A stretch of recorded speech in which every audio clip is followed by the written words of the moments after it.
देखिए, ऑपरेशन सिंदूर हुआ, सारा देश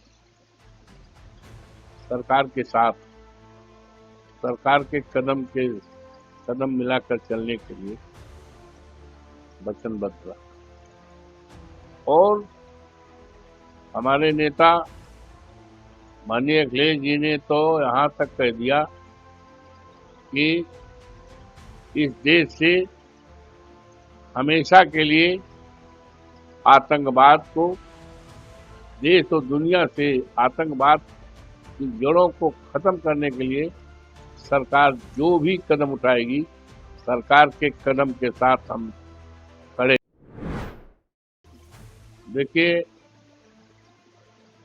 ऑपरेशन सिंदूर हुआ, सारा देश सरकार के साथ, सरकार के कदम मिलाकर चलने के लिए वचनबद्ध रहा।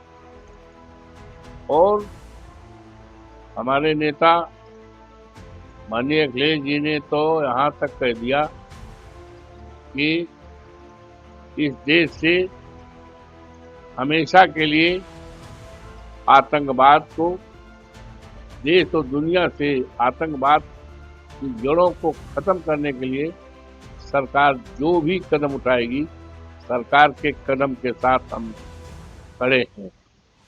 सारा देश और हमारे देश का एक गौरवशाली इतिहास है कि जब भी हमारे देश में किसी प्रकार का संकट, बाह्य हमले हुए हैं, तो समूचा हमारा सम्मानित देशवासी एक होकर के उसका मुंहतोड़ जवाब दिया है, ईंट के पत्थर का जवाब दिया है।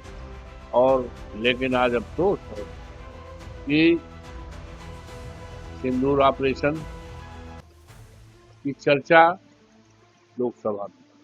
लोकसभा की कार्रवाई 21 जुलाई से लेकर और 21 अगस्त तक चली, जिसमें सिंदूर ऑपरेशन से चला, लेकिन सरकार की तरफ से कोई कारगर और सार्थक जानकारी देश को नहीं दी।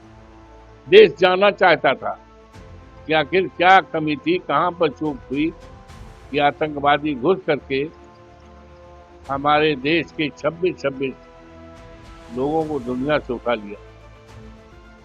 कहां से चूक हुई, क्या कमजोरी हुई, किसकी कमी रही, ये देश जानना चाहता।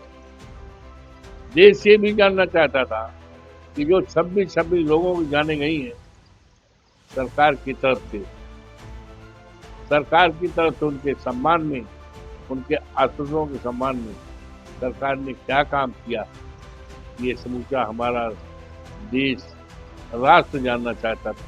सरकार की तरफ से कोई जवाब नहीं। यही नहीं, ऑपरेशन सिंदूर पर चर्चा के दौरान ये देश चाहता था कि कहां पर अब तक आतंकवादियों को समाप्त किया गया, कितने आतंकवादी पकड़े गए, कितने मारे गए और कितने आतंकवादियों के ठिकाने को ध्वस्त किया गया। ये सवाल आज भी अनुत्तरित है। और ये अफसोस की बात है कि हमारे देश के प्रधानमंत्री जी हिंदुस्तान के ऐसे प्रधानमंत्री हैं जिन्होंने सबसे ज्यादा विदेश पर सम्मान मिला। हम उनको इसके लिए बधाई देना चाहते हैं, लेकिन आज अफसोस के साथ कहना पड़ता है कि हमारी विदेश नीति पूरी तरह से पहले हो। एक तरफ हम बात करते हैं कि पाकिस्तान में टेररिस्ट को ट्रेनिंग दी जाती है, छिपाया जाता है, तैयार किया जाता है, और दूसरी तरफ वहां पर हमारे देश के खिलाड़ियों का हमारे देश में गौरवशाली इतिहास है। हमेशा हमारे देश के खिलाड़ियों ने हमारे देश के सिर को ऊंचा किया, हमारे सम्मान को सारी दुनिया में बढ़ाया है।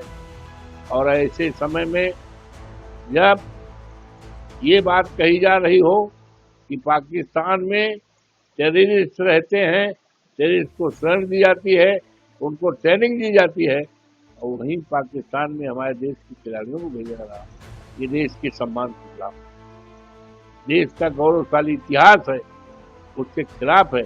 और हमारी विदेश नीति पूरी तरह से फेल है।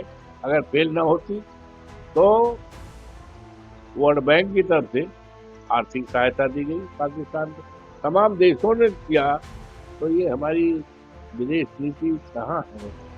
हमारे पड़ोसी देशों से हमारे देश से।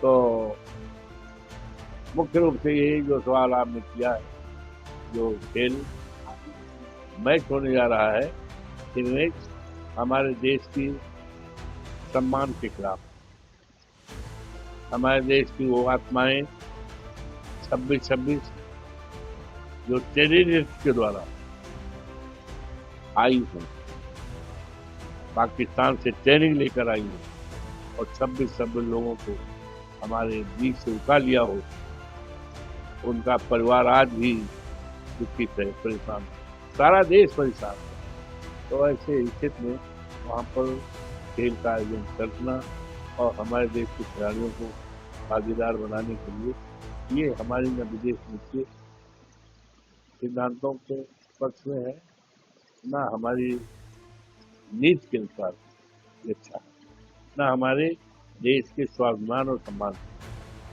पक्ष में।